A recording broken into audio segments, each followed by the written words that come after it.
আসসালামু আলাইকুম রহমতুল্লাহ বারাকাত। রাত হইলে ঈদ, সকাল মানে আজকে তো হইলে আমাকে 29 রমজান। তো এই সকাল হইলে ঈদ।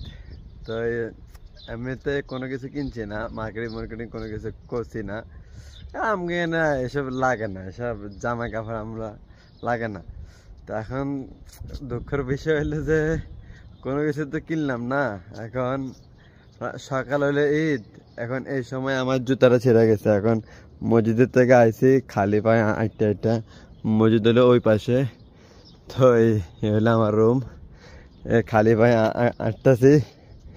মানে এমন সময় জুতাটা ছিঁড়ছে যে সকাল হলে ঈদ, এমনিতে টাকা পয়সা নাই, এখন আবার জুতার লাগে আবার টেনশন করা। বিষয়টা খুবই কি কমু, খারাপ লাগলো বিষয়টা। এই সময় জুতাটা ছিঁড়ে কি আসলে কি ঠিক হয়েছে? খালি পায়ে ঘুরতেছি আমি।